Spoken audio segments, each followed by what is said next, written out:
नमस्कार दोस्तों, welcome to HG sociology. Intermediate sociology course के चैप्टर 8 के बारे में हमने पिछले 2 वीडियो में बात करी थी। ये पार्ट 3 है। पार्ट 1 में हमने बात करी थी समुदाय के बारे में, पूरे अच्छे तरीके से उसकी अवधारणा को समझा था।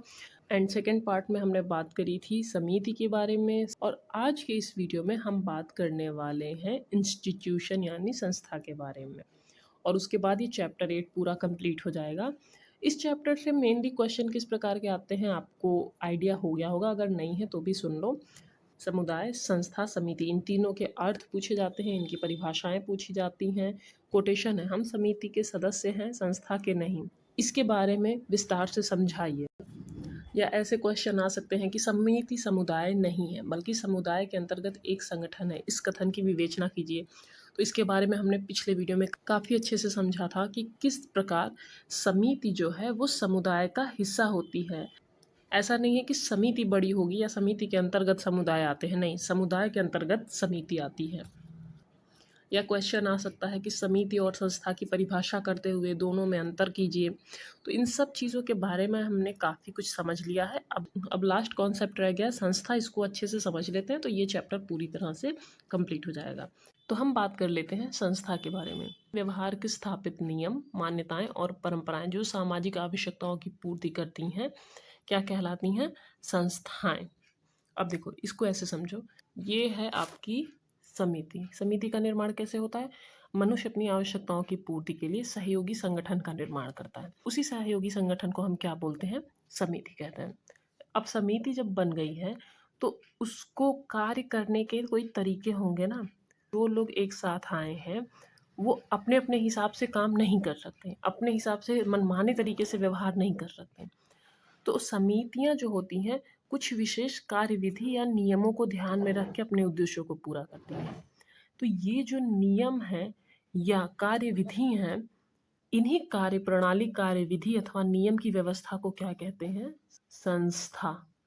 यहाँ पे क्या लिखा है? व्यवहार के स्थापित नियम, मान्यताएं, परंपराएं जो आवश्यकताओं की पूर्ति करती हैं। यानी जो संगठन बनाया गया है सामाजिक आवश्यकताओं की पूर्ति के लिए, वहाँ पे किस प्रकार व्यवहार करना है, उसके जो स्थापित नियम है, यानी जो नियम सेट कर दिए गए, जो मान्यताएं सेट कर दी गई हैं, जो कार्यविधि, कार्य प्रणाली सारी सेट हो चुकी है, उन्हें हम कहते हैं संस्थाएं। और संस्था क्या होती है? एक प्रकार की व्यवस्था होती है जो किसी समस्या का सुनिश्चित समाधान प्रस्तुत करती है। अगर आप मैथ के क्वेश्चन सॉल्व कर रहे हो तो एक पैटर्न होता है ना कि ऐसे ऐसे ऐसे ऐसे आप उसको हल करोगे।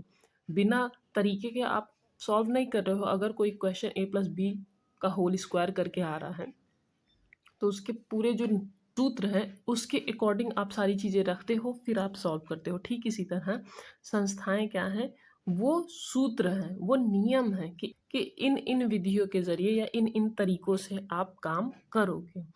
सरल शब्दों में संस्था समिति द्वारा स्वीकृत एवं स्थापित, समिति द्वारा लिखा है ना, यानी समूह जो संगठन बना है लोगों का आवश्यकताओं की पूर्ति के लिए, निश्चित उद्देश्य की प्राप्ति के लिए, उनके द्वारा स्वीकृत स्थापित उन साधनों, कार्यप्रणाली या लोक रीतियों को कहते हैं जिनको मनुष्य ने अपनी आवश्यकताओं की पूर्ति के लिए अपनाया।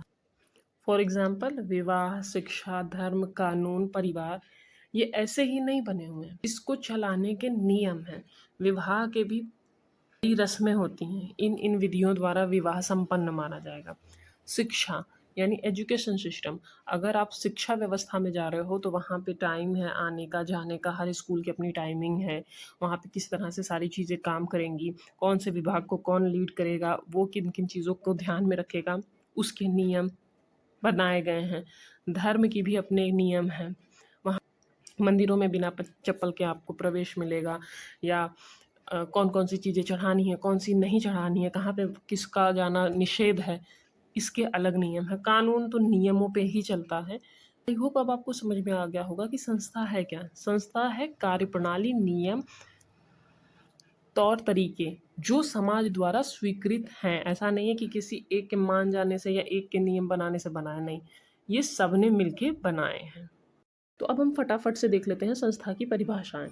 CH कूले के अनुसार एक संस्था किसी निरंतर बनी रहने वाली आवश्यकता या इच्छा की पूर्ति के लिए सामाजिक विरासत में स्थापित सामूहिक व्यवहारों का घनिष्ठ संगठन है।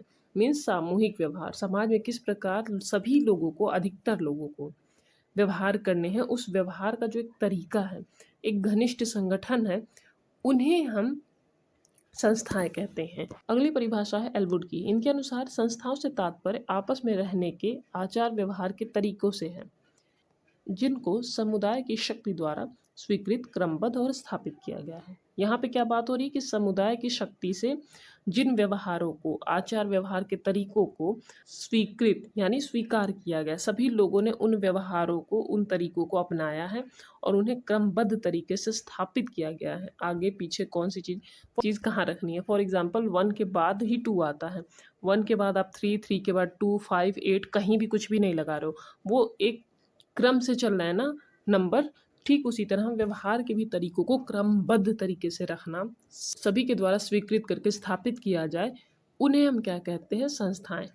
और इन संस्थाओं का कार्य क्या है, ये आवश्यकताएं या इच्छा की पूर्ति के लिए बनाई जाती हैं।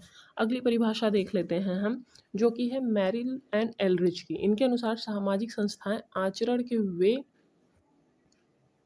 प्रतिमान है जो मनुष्य की मुख्य आवश्यकताओं की पूर्ति के लिए निर्मित हुए हैं। अकॉर्डिंग टू मैरिल, आवश्यकताओं, मनुष्य की जो आवश्यकताएं हैं उनकी पूर्ति के लिए आचरण के जो प्रतिमान हैं वो क्या कहलाते हैं, संस्थाएं कहलाते हैं।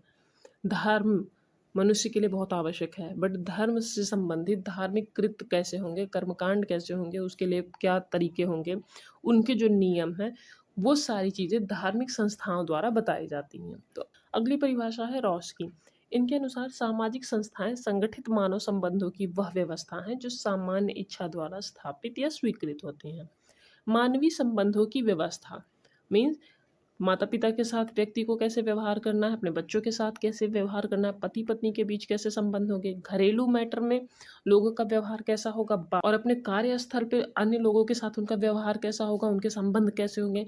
इन संबंधों की जो एक जटिल व्यवस्था है, जो सामान्य इच्छा द्वारा स्थापित या स्वीकृत होती हैं, वो क्या कहलाती हैं, सामाजिक संस्थाएं। अगली परिभाषा है बोगार्ड्स की। इनके अनुसार सामाजिक संस्थाएं समाज की वह संरचना है जिसको सुस्थापित कार्य विधियों द्वारा व्यक्ति की आवश्यकताओं की पूर्ति के लिए संगठित किया जाता है। तब सामाजिक संस्थाएं समाज में रहने वाले व्यक्तियों की, मनुष्य एक सामाजिक प्राणी है ना, तो समाज की वह संरचना है जिसमें वहाँ पे जो रहने वाले व्यक्ति हैं उनकी आवश्यकताओं की पूर्ति के लिए सुस्थापित कार्य विधियाँ होती हैं।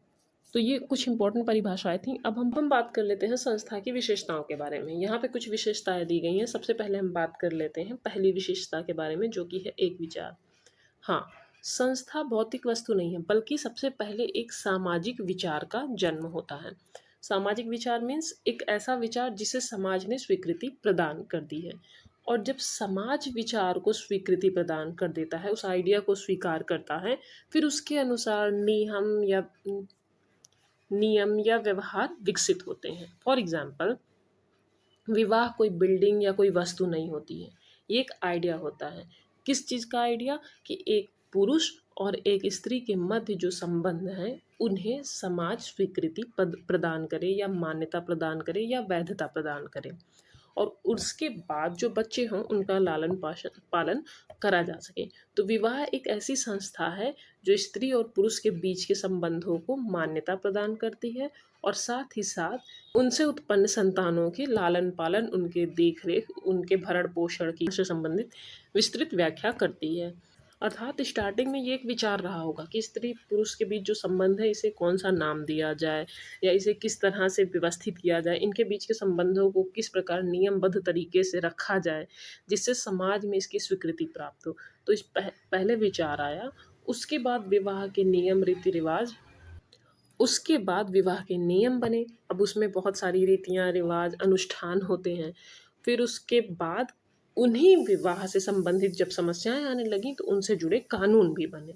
अर्थात स्टार्टिंग में सिर्फ एक विचार होता है किसी भी संस्था के निर्माण में। सेकंड एग्जाम्पल की अगर हम बात करें, परिवार, हमने विवाह की बात करी, स्त्री पुरुष के संबंधों को वैधता प्रदान करता है। दूसरी तरफ सेकंड इंस्टीट्यूशन फैमिली की अगर हम बात करें तो परिवार केवल एक घर नहीं है।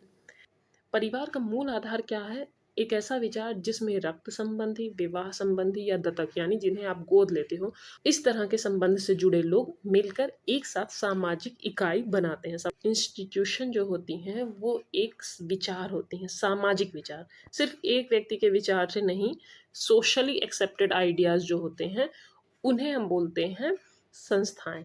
और सबसे सबसे पहला स्टेप क्या है किसी भी संस्था के बनने का? ये आइडिया आना, उसके हिसाब से फिर जितनी आवश्यकताएं हैं और जिस हिसाब से वहाँ पे ज़रूरतें हैं उनके अनुसार नियम, परंपराएं और व्यवहार विकसित करना। विवाह, परिवार, शिक्षा, धर्म सभी पहले एक सामाजिक विचार ही थे, बाद में संस्थाओं के रूप में ये विकसित होते हैं। दूसरी विशेषता है सुपरिभाषित उद्देश्य, अर्थात ये जो संस्थाएं बन रही हैं इनके उद्देश्य निश्चित होते हैं। हर संस्थाएं किसी खास उद्देश्य के लिए बनाई जाती हैं, तभी तो लिखा गया है सुपरिभाषित उद्देश्य। उद्देश्य पहले से ही डिसाइडेड है। फॉर एग्जाम्पल परिवार, परिवार का उद्देश्य क्या होता है? बच्चों का पालन पोषण करना और उनका सामाजिकरण करना। या सेकंड एग्जाम्पल अगर हम ले लें विद्यालय, इसका उद्देश्य क्या है?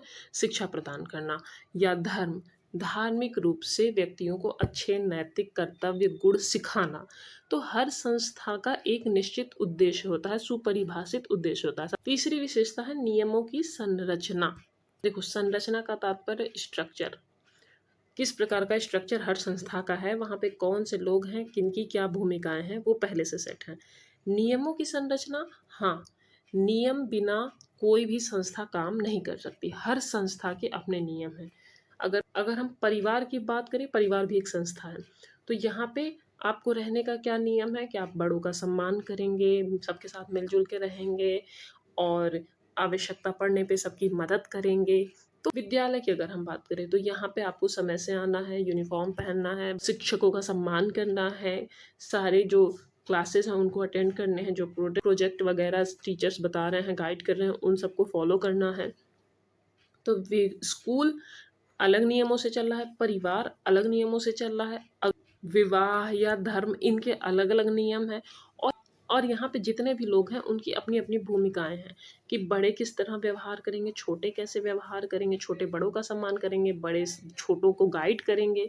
स्कूल में है तो स्कूल में प्रिंसिपल की ड्यूटी अलग है, टीचर्स की ड्यूटी अलग है, छात्रों की भूमिका अलग अलग है। तो हर इंसान की अपनी भूमिका और हर संस्था के अपने नियम होते हैं।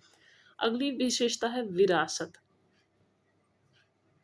देखो, संस्थाएं जो होती हैं हमारी संस्कृति, हमारी परंपरा आदि को आगे ले जाती हैं। विरासत यानी जो पीढ़ी दर पीढ़ी चली आ रही है। अगर हम बात करें परिवार की, परिवार जो संस्था है वो बच्चों को त्यौहार मनाना, बड़ों का सम्मान करना, अपनी भाषा सिखाना, ये सारी चीज़ें करता है। पीढ़ी दर पीढ़ी चीज़ें चली आती हैं। आपका जो लैंग्वेज है वो आपका नहीं है, आपके पूर्वजों द्वारा ये आप तक पहुंचा है। ठीक उसी तरह जो आप त्यौहार मना रहे हो, अगर कोई बच्चा कहीं और पैदा हो तो उसे नहीं पता होगा कि उसके मेन कल्चर में क्या चीज़ें होती हैं। लेकिन अगर उसके पेरेंट्स उसके साथ हैं, अगर वो उसी सोसाइटी में रह रहा है जहाँ पे वो सारी चीज़ें होती हैं, तो वो नेचुरली चीज़ें सीख जाएगा। तो हमारी जो संस्कृति है, हमारी जो परंपराएं हैं, वो सारी चीज़ें सिखाने का काम करता है परिवार। या अगर आप विद्यालय की बात करो तो वहाँ पे भी राष्ट्रीय पर्व या सांस्कृतिक कार्यक्रमों के माध्यम से जो संस्कृति है उनका संरक्षण किया जाता है। या विरासत के तौर पे जो हमारी धरोहर है, कौन सी धरोहर यूनेस्को वर्ल्ड हेरिटेज साइट में है, इनके नाम याद कराना, हमारे कौन कौन से स्वतंत्रता सेनानी हैं, सारी चीज़ें हमें याद हैं। कैसे याद है? पीढ़ी दर पीढ़ी हस्तांतरित हो रही हैं। तो संस्था की अगली विशेषता क्या है? विरासत। अगली विशेषता है प्रतीक। हर संस्था के अपने कुछ प्रतीक होते हैं। फॉर एग्जाम्पल, दो लड़कियां हैं, ठीक है, एक ने मांग में सिंदूर लगाया है, गले में मंगलसूत्र पहना है, उंगली में अंगूठी पहनी है, ठीक, पैर में बिछिया, पायल, ये सारी चीज़ें पहनी है। एक बहुत प्लेन सिंपल तरीके से बस उसने कपड़े पहने हैं, ज़्यादा कुछ श्रृंगार नहीं किया है। तो आप क्या गेस करोगे? ये विवाहित है और ये विवाहित नहीं है, मैरिड और अनमैरिड। तो विवाह जैसी जो संस्था है उसके कुछ अपने प्रतीक हैं, कुछ चीज़ें हैं जिसके ज़रिए आप गेस कर सकते हो कि अच्छा ये इस संस्था के बारे में बात कर रहा है। ठीक इसी तरह विद्यालय जो संस्था है उसका अपना एक सिंबल होता है, अपना, हर विद्यालय के अपने नाम होते हैं, अपने लोगो होते हैं, अपनी यूनिफॉर्म होती हैं। तो एजुकेशनल इंस्टीट्यूशन जो होते हैं उनके अपने लोगो, यूनिफॉर्म्स वगैरह चीज़ें होती हैं जिससे आप उन्हें पहचान सकते हो, उनके अपने सिंबल होते हैं। विवाह के सिंबल के बारे में हमने बात कर ली। अब बात कर लेते हैं धर्म। हिंदू धर्म ओम को प्रतीक मानता है। ईसाई धर्म, अगर क्रॉस का चिन्ह आपको कहीं दिखे तो आप उससे रिलेट करोगे कि ये तो ईसाई धर्म के बारे में बात हो रही है। चांद तारे यानी इस्लाम धर्म से रिलेटेड है। जो धार्मिक संस्थाएं हैं उनके भी अपने प्रतीक होते हैं। एजुकेशनल इंस्टीट्यूशन जो होते हैं उनके अपने सिंबल होते हैं। मैरिज के भी अपने अपने सिंबल होते हैं। तो हर संस्था का कोई ना कोई प्रतीक या चिन्ह होता है जिससे लोग उसे पहचानते हैं और उससे जुड़े अर्थ समझते हैं। तो ये कुछ इंपॉर्टेंट विशेषताएं थी संस्था से जुड़ी। तो अगर हम बात करें संस्थाओं की विशेषताओं की, तो निश्चित या सुपरिभाषित उद्देश्य होते हैं संस्थाओं में। एक विचार के जरिए सामाजिक संस्था का विकास होता है और वो सामाजिक विचार होता है, सिर्फ एक विचार नहीं होता है, सामाजिक विचार धीरे धीरे होना चाहिए जिसमें समाज की स्वीकृति प्राप्त हो। तीसरी चीज़ है नियम की संरचना या नियम व मानदंड पाए जाते हैं। हर संस्था के अपने नियम होते हैं। स्कूल, परिवार, धर्म, सबके रूल्स रेगुलेशन, कब क्या कैसे करना है, किसके साथ कहाँ आप जा सकते हो, कहाँ नहीं जा सकते हो, हर चीज़ के रूल्स होते हैं। एक स्ट्रक्चर होता है, हर इंसान के हर पद की भूमिका होती है। साथ ही साथ विरासत, पीढ़ी दर पीढ़ी अपनी संस्कृति को, अपने योग्यताओं को हस्तांतरित करना संस्था के ज़रिए पॉसिबल हो पाता है। और हर संस्था के अपने एक प्रतीक या सिंबल होते हैं जिनके ज़रिए उन्हें पहचाना जाता है। तो ये कुछ इंपॉर्टेंट विशेषताएं थी। अब हम बात कर लेते हैं संस्था के कार्यों के बारे में। तो सबसे पहले कार्य क्या है? मानवीय आवश्यकताओं की पूर्ति करना। इसके बारे में हमने स्टार्टिंग से ही डिस्कस कर लिया। दूसरा है नियंत्रणात्मक कार्य, अर्थात सामाजिक संस्थाएं समाज को नियंत्रित रखती हैं, व्यक्ति को अपने अनुसार ढालती हैं। किस प्रकार व्यक्ति को व्यवहार करना है लोगों के बीच में, उसका आचरण कैसा होना चाहिए, जन्म से लेके मृत्यु तक जो नियम है समाज के उनका पालन करना, यानी उन्हें ये बताना कि कहाँ पे कैसे व्यवहार करना है। हर छात्र अगर स्कूल में लड़ाई करने लगेगा तो पढ़ाई कैसे होगी? तो अगर आप लड़ाई कर रहे हो तो आपको सज़ा मिलेगी। यानी संस्थाओं का कार्य क्या है? लोगों के व्यवहार को सही दिशा प्रदान करना, उनमें उन्हें नियंत्रित रखना।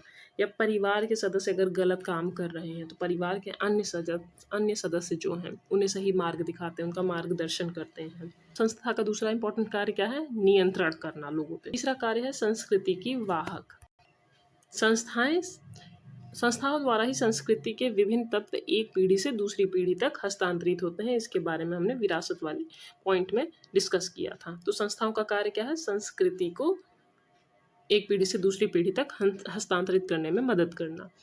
अगला कार्य क्या है? मानव व्यवहार का निर्देशन यानी इंस्ट्रक्शन।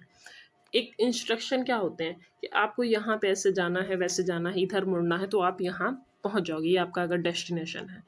ठीक उसी तरह मानव व्यवहार का उद्देश्य क्या है? समाज का ये उद्देश्य है कि प्रत्येक व्यक्ति को आदर्श व्यक्ति बनाना। पॉसिबल नहीं है सब कुछ एकदम आइडियल हो, आइडियल टाइप में हो, बट हाँ एक पैमाना सेट किया जाता है कि इस तरह का व्यवहार व्यक्तियों को करना चाहिए और इस तरह की सोसाइटी बनाना हमारा लक्ष्य है। तो उसके अनुरूप लोगों को व्यवहार भी करना पड़ेगा। व्यवहार कैसे करने हैं उसके कुछ निर्देश दिए जाते हैं। आपको लोगों के साथ हिंसात्मक व्यवहार नहीं करना है। आपको अगर कोई बात रखनी है तो आप सही तरीके से रखो, लोगों के साथ कैसा व्यवहार करो। एक जो निर्देश होता है मानव व्यवहार का, वो प्रदान करने का कार्य करती हैं संस्थाएं। तो हमने समुदाय, संस्था और समिति के बारे में अच्छे से बात कर ली। अब एक साथ इन तीनों के बीच के अंतर को समझ लेते हैं। तो जब हम बात करते हैं समुदाय की, समुदाय क्या है? लोगों का व्यापक समूह। और समिति क्या है? लोगों का ही उद्देश्यपूर्ण संगठन है। और संस्था क्या होती है? संस्था होती है नियमों व मान्यताओं की व्यवस्था। मतलब ये समुदाय हो गया, यहाँ पे लोगों के बीच का संगठन समिति, और इन समितियों के अंतर्गत जो नियम व मान्यताएं हैं उनकी एक व्यवस्था को क्या कहते हैं? संस्था। अगर हम बात करें सदस्यता के आधार पर अंतर की, तो समुदाय के सदस्य आप जन्म से होते हो, जबकि समिति की सदस्यता ऐच्छिक होती है, आपकी इच्छा के ऊपर डिपेंड करता है। आप होना चाहते हो कि नहीं उस समिति के सदस्य, आपके उद्देश्य उस समिति के उद्देश्य से मिल रहे हैं कि नहीं, उसके अकॉर्डिंग आप वहाँ पे सदस्यता ग्रहण कर सकते हो या छोड़ सकते हो। जबकि संस्था की सदस्यता की बात होती ही नहीं। हम समिति के सदस्य हो सकते हैं, संस्था के नहीं, क्योंकि संस्था एक कार्य प्रणाली है, नियमों व मान्यताओं की व्यवस्था है। अगले अंतर की बात करें उद्देश्य के आधार पर, तो समुदाय का उद्देश्य क्या होता है? सामान्य जीवन जीना, जबकि हम समिति का उद्देश्य होता है विशिष्ट उद्देश्यों की प्राप्ति करना।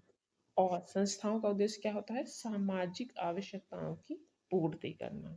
समुदाय, संस्था और समिति से जुड़ा एक और अंतर ये है कि समुदाय में स्थान फिक्स्ड होता है और अपनापन होता है, यानी वी फीलिंग होती है, जबकि समिति साझा उद्देश्य से बनती है। और संस्था क्या होती है? नियम, परंपरा और मान्यता के आधार पर बनती है। उदाहरण आप देख लो, गांव, शहर, जनजाति, ये सारे समुदाय के उदाहरण हैं। संस्था के उदाहरण हैं परिवार, विवाह, शिक्षा, धर्म, कानून। और समिति के उदाहरण हैं युवा मंडल, किसान समिति, क्लब, एनएसएस। तो आई होप अब आपको समुदाय, संस्था, समिति से रिलेटेड जितने भी डाउट्स थे क्लियर हो गए हैं। हमने अंतर बात कर ली, हमने समिति, संस्था, समुदाय को समझ लिया। कॉमन चीज़ें जो हैं इन तीनों की, उनको एक बार देख लो। सभी सामाजिक जीवन का हिस्सा होती हैं, चाहे वो समुदाय हो, चाहे वो समिति हो, चाहे वो संस्था हो। साथ ही इन तीनों का काम समाज में व्यवस्था और सहयोग बनाए रखना है। कहीं ना कहीं, किसी न किसी रूप में ये तीनों ही सामाजिक व्यवस्था को बनाए रखने में सहयोग प्रदान करती हैं। समिति निश्चित उद्देश्यों की पूर्ति के लिए एक व्यवस्थित संगठन है। संस्था उस व्यवस्थित संगठन में व्यवस्था बनाए रखने का जो नियम है, जो तरीका है, वो कानून है, बताती है। साथ ही समुदाय के अंदर चूंकि व्यापक समूह होता है, तो लोगों की कुछ आवश्यकताएं हैं। शांतिपूर्ण तरीके से, सही तरीके से उन आवश्यकताओं की पूर्ति करने के लिए ही समिति का निर्माण होता है। मीन समाज में व्यवस्था और सहयोग बनाए रखने में ये तीनों महत्वपूर्ण भूमिका निभाती हैं। तीनों मनुष्य के व्यवहार को प्रभावित करते हैं, साथ ही सामाजिक जरूरतों की पूर्ति में सहायक होते हैं। आई होप आपको आज का ये टॉपिक समझ में आया हो। अगर आपके कोई सुझाव हो तो आप कमेंट बॉक्स में दे सकते हैं। अगर आपको वीडियो पसंद आया तो वीडियो को लाइक, शेयर और चैनल को सब्सक्राइब करना ना भूलें। इस वीडियो की अगर पीडीएफ चाहिए तो आप हमारे टेलीग्राम चैनल एसडी सोशियोलॉजी से जुड़ सकते हैं। डिस्क्रिप्शन बॉक्स में चैनल और पीडीएफ की लिंक मिल जाएगी। और अगर आपको लगता है कि कहीं पे कोई फैक्ट या कोई पॉइंट मिस हो रहा है या गलतियां हो रही हैं तो आप बता सकते हो। आज के लिए बस इतना ही। धन्यवाद।